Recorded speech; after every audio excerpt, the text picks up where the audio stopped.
हरियाणा के चुनावी रण में आज कांग्रेस पार्टी के वरिष्ठ नेता और लोकसभा में नेता विपक्ष राहुल गांधी ने अपने कदम रखे और दो चुनावी रैलियों में उन्होंने अपना संबोधन किया। पहली रैली उन्होंने करनाल के असंध और दूसरी रैली हिसार के बरवाला में की। उन्होंने हरियाणा की बात करते हुए अमेरिका में गलत तरीक़ों से तकरीबन 10,000 से ज़्यादा गए युवकों की बात करते होगा कि जिस तरह का जीवन वो अमेरिका में कठिन परेशानियों के साथ गुजार रहे हैं, उसके बारे में कहना काफ़ी कष्टकारक है। वो जो युवा अमेरिका गए हैं, छोटे से घर में 20-25 एक कमरे में रह रहे हैं, तो बच्चे चला रहे हैं, माताएं चला रही हैं, पूरा परिवार चला रहा है। क्यों? क्योंकि हरियाणा में रोजगार नहीं। नरेंद्र मोदी क्या करते हैं? काले कानून लाते हैं। जो है आपके पास, जो आप पूरे देश को देते हो,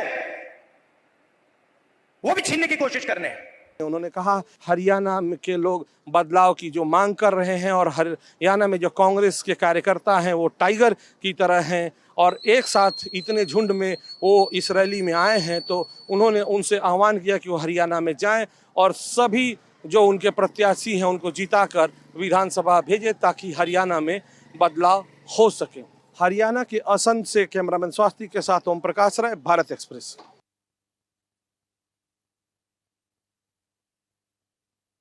शैलजा की तस्वीर अगर आप ध्यान से देखेंगे तो राहुल गांधी को फूल देती हुई नजर आती हैं। नूर साहब का एक शेर है, मैं जिसके हाथ में फूल देकर आया था उसी के हाथ का खंजर मेरी तलाश में है। क्या शैलजा की नाराजगी आलाकमान से थी क्योंकि टिकट वितरण में उनकी अनदेखी की गई? राजनीति भी कमाल है, जिससे नाराजगी उसे ही फूल देना पड़ता है। फिलहाल के लिए तस्वीर जरूर ये बयान कर रही है कि all is well in Congress. Cameraman Dilip के साथ मृगांक प्रभाकर, भारत एक्सप्रेस।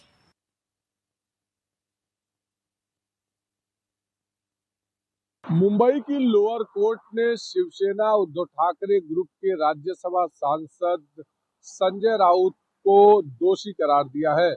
संजय राउत को 15 दिन की सजा सुनाई गई, उसको कस्टडी में लिया गया है, 25,000 रुपया जुर्माना। पूर्व सांसद किरीट सोमैया की पत्नी के ऊपर आरोप लगाया कि उन्होंने सरकारी फंड का इस्तेमाल करके टॉयलेट घोटाला किया।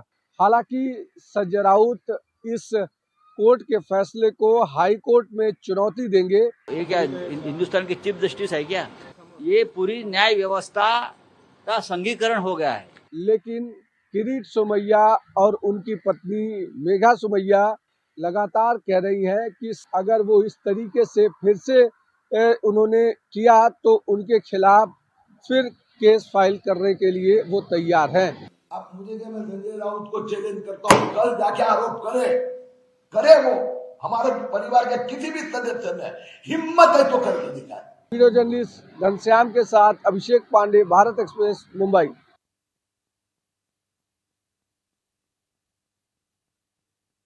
बिहार में कास्ट पॉलिटिक्स तो आम बात थी, लेकिन अब कास्ट पॉलिटिक्स में व्यक्तिगत हमले होने लगे। सबसे पहले तेजस्वी यादव ने केंद्रीय मंत्री जीतन राम मांझी के सरनेम में शर्मा लगा दिया और कहा कि जीतन राम मांझी नहीं बल्कि जीतन राम शर्मा है।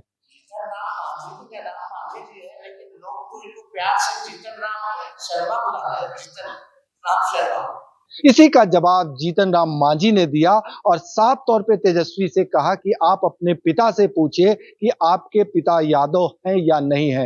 यदि वो शर्मा हमको कहते हैं तो अपने पिताजी के बारे में, तो उनके पिताजी किसके जन्म में हुए हैं? गनेरिया के जन्म में हुए हैं तो गनेरिया हैं, वो यादव नहीं है। गनेरिया के जन्म में हुए हैं तो गनेरिया हैं, वो यादव नहीं है। इन दोनों बयानों के बाद बिहार की राजनीति में भूचाल आ गई और बयानबाजियों का दौर तेज हो गया। इसके जवाब में मीसा भारती यानी लालू प्रसाद यादव के सबसे करीबी बेटी मीसा भारती ने जवाब दिया। उन्होंने कहा कि मांझी जी के बयान पर क्या कहना है। वहीं लालू प्रसाद यादव भी मांझी के बयान को बहुत गंभीरता से लेते हुए कटाक्ष किया और साफ तौर पे कहा कि वो किस जाति के हैं। सहयोगी कैमरामैन राकेश के साथ भारत एक्सप्रेस के लिए पटना से आशुतोष कुमार।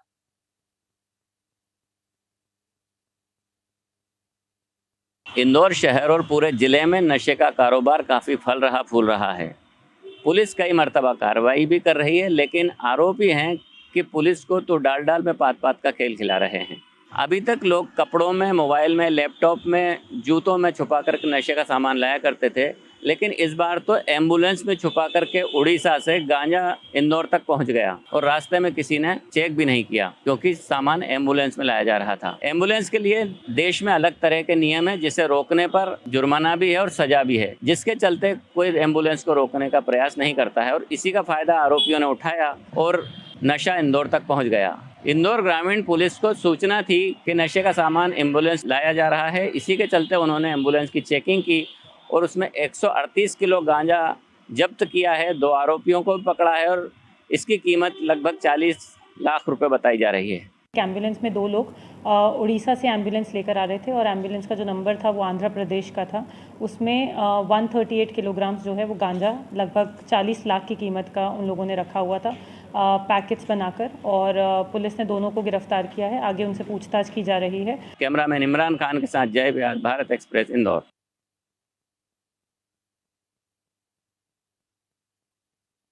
महाराष्ट्र की राजधानी मुंबई में जिस तरीके से कल मूसलाधार बारिश हुआ, उसके बाद लोगों का जीवन पूरी तरीके से अस्त व्यस्त हो चुका था। लेकिन एक बार फिर प्रशासन और बीएमसी की लापरवाही सामने आई है। इस समय हम मुंबई के अंधेरी के MIDC इलाके में मौजूद है और यहीं पर एक महिला काम करके अपने घर लौट रही थी। रात को 9 बजे के आसपास महिला मेन होल में गिर जाती है और उसकी मौत हो जाती है। महिला को निकालने के लिए सर्च ऑपरेशन भी चलाया गया था। 100 किलोमीटर दूर भरकर महिला की जो लाश गई थी वो रेस्क्यू ऑपरेशन करके बाहर निकाला जाता है। सीधे आपको वो तस्वीर दिखा रहे हैं जिस होल में महिला गिरी थी। महिला इस तरफ से इस तरफ आने की कोशिश कर रही थी और तभी ये पूरी तरीके से खुला हुआ था और इसी में वो गिर जाती है।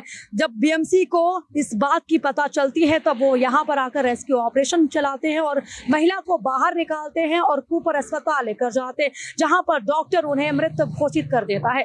महिला 45 वर्ष की थी। उनका नाम विमल अनिल गायकवाड़ था और वो काम से घर लौट रही थी। इस पूरे इलाके में पानी भरा हुआ था, लोगों को घर जाने में दिक्कत हो रही थी। इसके साथ ही साथ यहाँ पर अंडरग्राउंड मेट्रो का काम भी चल रहा है। हालांकि फिलहाल के लिए इसे यहाँ पर बैरिकेडिंग लगा दिया गया है। इस पूरे जगह को बैरिकेडिंग से बंद कर दिया गया है। ऊपर पत्थर रखे गए हैं, लेकिन अभी भी नीचे जो है वो होल है। अगर कभी फ्यूचर में कोई घटना घटित होता है तो वापस कोई और गिर सकता है। सिर्फ ऊपर ये पत्थर रखा गया है बड़ा, कि जिससे कोई इसे लांग नहीं सके। लेकिन जिस तरीके से महिला की मौत हुई है उसकी जिम्मेदारी कौन लेगा, ये बड़ा सवाल प्रशासन और बीएमसी दोनों पर खड़ा होता है। मैं अंचल तिवारी, भारत एक्सप्रेस।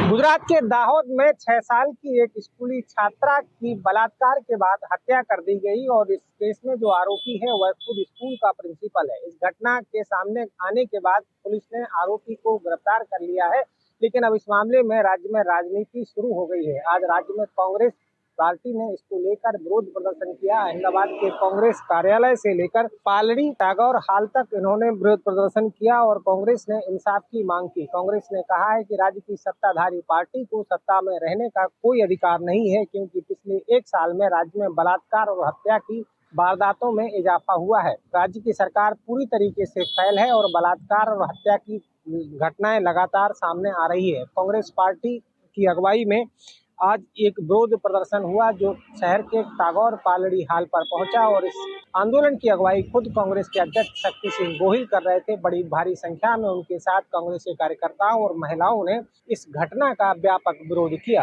भारतीय जनता पार्टी सरकार में गुजरात में करीबन 30 साल से शासन कर रही है। उनका काम है कि गुजरात में महिलाओं को सेवा, सम्मान और सलामती देना। जब इनके शासन में ही इतने बलात्कार होते हो तो जाहिर सी बात है कांग्रेसवासी सड़क पर उतरकर विरोध प्रदर्शन करेगी ही। अहमदाबाद में कैमरा पर्सन संजय कोष्टी के साथ अरविंद शर्मा, भारत एक्सप्रेस। जदयू के मंत्री अशोक चौधरी को आज बड़ी जिम्मेदारी नीतीश कुमार के तरफ से दी गई है। उन्हें राष्ट्रीय महासचिव बनाया गया है, जबकि कुछ दिन पहले की अगर 2-4 दिन पीछे की बात करें तो अशोक चौधरी एक्स पे पोस्ट करके विवादों में आ गए थे, जिसके बाद उन्हें एक अन्य मार्ग तलब किया गया था। और बात ये राजनीतिक गलियारों में चर्चा चल रही थी कि कहीं ना कहीं जो है सरकार से, नीतीश कुमार से अशोक चौधरी नाराज चल रहे हैं। इसलिए इस तरह का पोस्ट कर रहे हैं। और उनके प्रवक्ता, जो जदयू के प्रवक्ता हैं, मुख्य प्रवक्ता हैं नीरज कुमार, उनके तरफ से अशोक चौधरी के ऊपर पलटवार भी किया गया था। लेकिन आज बड़ी जिम्मेदारी, बड़ा तोहफा नीतीश कुमार के तरफ से अशोक चौधरी को दिया गया और उन्हें राष्ट्रीय महासचिव बनाया गया। तो कहीं ना कहीं बात क्या है, जदयू के अंदर ये पता नहीं चल रहा है, मसला क्या है, किसके साथ है ये पता नहीं चल रहा है। लेकिन नीतीश कुमार ने फिर से एक बार अशोक चौधरी के ऊपर भरोसा जताया है। पटना से भारत एक्सप्रेस के लिए ज्योति।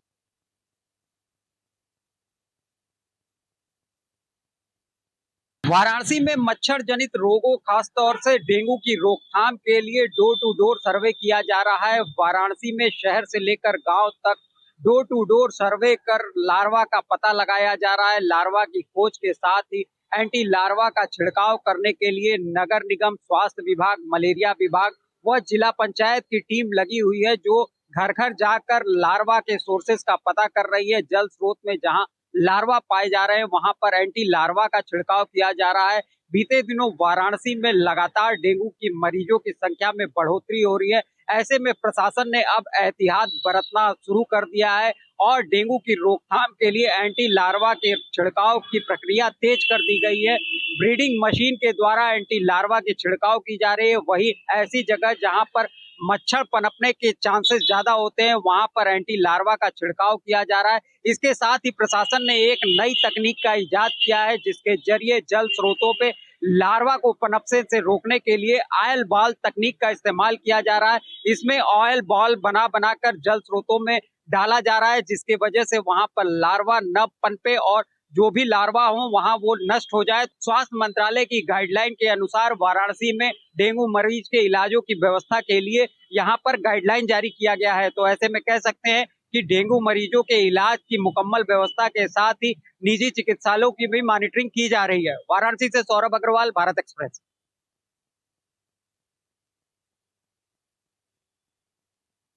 जयपुर शहर के हवा महल क्षेत्र से विधायक बाल मुकुंद आचार्य ने 3 अलग अलग आधार सेंटर और कस्टमर सर्विस सेंटर पर धावा बोलकर बड़ा आरोप लगाया है कि यहाँ पर बांग्लादेशियों के और रोहिंग्याओं के और उसके साथ ही कई दूसरे प्रदेशों के लोगों के फर्जी आधार कार्ड बनाए जा रहे थे। और इस खुलासे के बाद में उन्होंने जयपुर के जिला कलेक्टर से मुलाकात की और जयपुर के जिला कलेक्टर से मुलाकात कर उन्होंने कहा कि इस पूरे मामले की विस्तृत जांच करवानी चाहिए। बीएसएनएल ने इस मामले में पूरी जांच शुरू कर दी और उसके साथ ही उच्च अधिकारियों के निर्देश पर ब्रह्मपुरी थाना पुलिस ने भी इस मामले में जांच कर दी है। हालांकि अभी तक विधायक की तरफ से कोई कॉन्क्रीट एविडेंस नहीं दिया गया है कि कितने रोहिंग्या, बांग्लादेशी या दूसरे प्रदेश या दूसरे देशों के लोगों के फर्जी आधार कार्ड बने हैं। लेकिन वो जब गए थे तो उन्होंने वहां पर अपना फेसबुक लाइव किया, अपने समर्थकों के साथ गए और एक तरीके से धावा बोलकर उन्होंने ये दावा किया कि यहाँ पर फर्जी तरीके से आधार कार्ड बनाए जा रहे हैं। ये रैकेट चल रहा है बहुत बड़ा आधार कार्ड फर्जी बनाने का जयपुर नगर में, और चारों तरफ के आधार कार्ड बनाए जा रहे हैं। ये कहाँ का है? जामडोली। जयपुर के हर कोने के कहीं है, यूपी, बिहार, बंगाल, कोलकाता, जहाँ का आपको आधार कार्ड बनाना है ये बना के देगा। 3 लोगों को पुलिस ने डिटेन किया है, उनसे पूछताछ की जा रही है और पुलिस अब इस पूरे मामले का खुलासा करने में जुटी है कि क्या वाकई आधार सेंटर जो है उनसे दूसरे प्रदेशों के या दूसरे जो देशों के जो लोग हैं जो अवैध रूप से यहाँ पर बसे हैं, क्या उनके आधार कार्ड बनाए गए थे या नहीं बनाए गए थे। योगी कमलेश पाटिल के साथ अभिषेक आढ़ा, भारत एक्सप्रेस, जयपुर।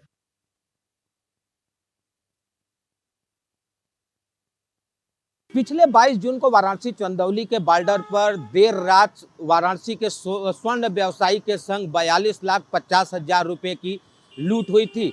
इस लूट की घटना का बाकायदा मुकदमा वाराणसी के रामनगर थाना में दर्ज किया गया तथा इसकी विवेचना की जा रही थी।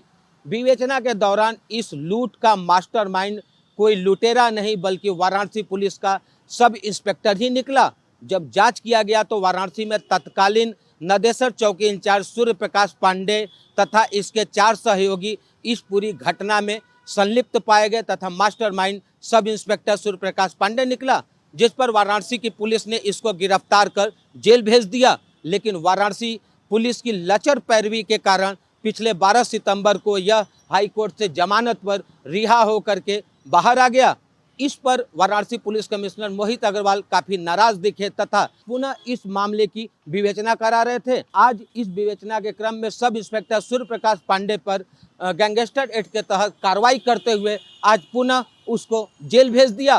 कैमरा पर्सन अभिनव वर्मा के संग विमलेंद्र राय, भारत एक्सप्रेस, वाराणसी।